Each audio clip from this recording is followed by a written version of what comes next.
జ్యోతిర్మయుడగు దేవుని సంగమా, దేవుని సమాజమా, దేవుని పిల్లలారా, తేజోమయుడైన దేవుని కుమారుడైన యేసుక్రీస్తు తన స్వరక్తమిచ్చి సంపాదించిన క్రీస్తు సంగమా, ఈ రోజున ఈ దివ్య సమయంన దేవుని యొక్క దివ్యవాక్యమైన 66 పుస్తకాల బైబిల్ గ్రంథంలో నుండి ఒక సందేశం. అదేమిటంటే, సృష్టికర్త యెహోవాయే, యేసు సృష్టికర్త కాదు అనేక సందేశాన్ని ఈ రోజున వింటున్నాం. ఈ యొక్క కార్యక్రమము యూట్యూబ్, ఫేస్బుక్, వాట్సాప్, ఇన్స్టాగ్రామ్ ద్వారా వింటున్న ప్రపంచ ప్రేక్షక మహాశయులందరికీ జ్యోతిర్మయుడగు దేవుని నుండి, ఆయన కుమారుడైన యేసు క్రీస్తు నుండి కృపా సమాధానములు మీకు కలుగునుగాక. వాక్యంలోనికి వెళ్దాం. సృష్టికర్త యెహోవాయే, సృష్టికర్త యెహోవాయే, సృష్టికర్త యేసుక్రీస్తు కాదు. ఆకాశానికి భూమికి సృష్టికర్త యెహోవా మాత్రమే దేవుడు. ఆ దేవుని వలన అబ్రహాము ఆశీర్వదించబడ్డాడు. ఆయన వంశముల నుండి వచ్చిన వాడే యేసుక్రీస్తు. ఈ భూమి మీద 33.5 సంవత్సరాలు జీవించాడు, చచ్చాడు, దేవుని చేత లేపబడ్డాడు. దేవుని యొక్క ఉద్దేశం ప్రకారంగా దేవుని ఎదుట పరిశుద్ధత కలిగి, విధేయత కలిగి భూమి మీద జీవించి దేవుని చేత ఆశీర్వదించబడ్డాడు, దేవుని చేత గొప్ప చేయబడ్డాడు. దేవుడు యేసుక్రీస్తు ప్రభును సమాధిలో నుంచి లేపి పునరుత్థానము జరిపి తన కుడి పార్శ్వమున కూర్చుండబెట్టుకొని ఉన్నాడు. అది కూడా కొంతకాలమే. రెండవసారి క్రీస్తును పంపిస్తాడు భూమి మీదకి.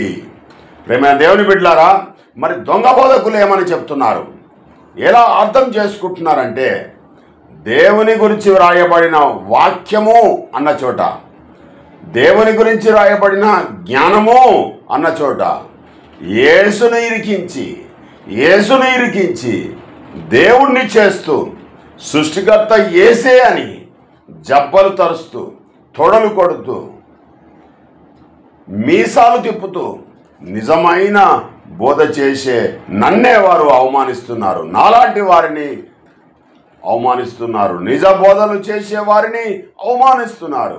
వారికి అంతం నరకమే, వారికి క్షమాపణ లేదు కదా, లేదు దేవుని యొద్ద. ప్రేమైన దేవుని బిడ్డలారా, యెహోవాయే దేవుడు అని కొన్ని వందల సార్లు, కొన్ని వేల సార్లు బైబిల్ గ్రంథంలో రాసింది. ఉదాహరణకు కొన్ని వాక్యాలు మనము దుర్బోధకులకు తెలియజేద్దాం. మీరు కూడా ఈ వాక్యాలను విని ఆ దుర్బోధకులను ఖండించండి, వారిని దగ్గరికి రానియకండి.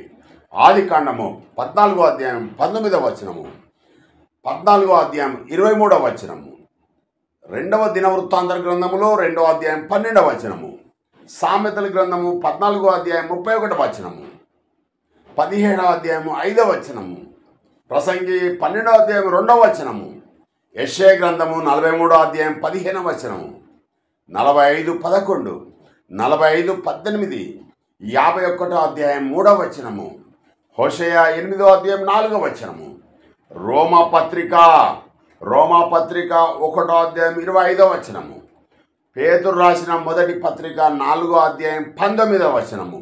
ప్రేమైన దేవుని బిడ్డలారా, ఇలాంటి దొంగ బోధకుల యొక్క పని పడదాం. వారికి భ్రష్ట మనసును దేవుడే కలగజేస్తున్నాడు గనుక యేసే దేవుడు అని యేసుకే ఆరాధన చేస్తూ స్తుతి చెప్పుచు పాటలు కూడా వారు ఆ విధంగానే కల్పించుకొని పాడుతూ దేవుని యొక్క వాక్యాన్ని అవమానిస్తున్నారు. ప్రియమైన దేవుని బిడ్డలారా, దేవునికి రావాల్సిన మహిమను యేసుక్రీస్తుకి ఇస్తున్నారు.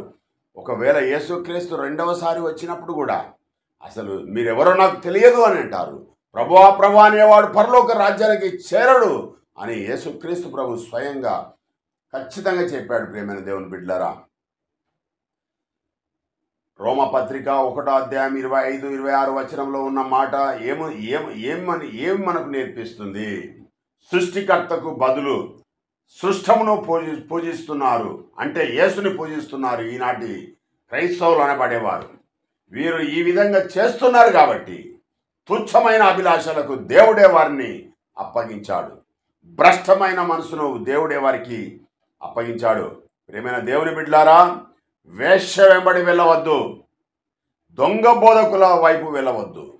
మీ జేబులు ఖాళీ చేస్తారు, మీ శరీరాలను పాడు చేస్తారు, మీ కాలాన్ని వృధా చేస్తారు, మీ అధికారాలను దుర్వినియోగపరుస్తారు, మిమ్మలను సర్వనాశనం చేస్తారు, భక్తి నుంచి తొలగిస్తారు, దేవుని నుంచి దూరం చేస్తారు, మీ ఆత్మలను నరకానికి పంపిస్తారు. తస్మాత్ జాగ్రత్త.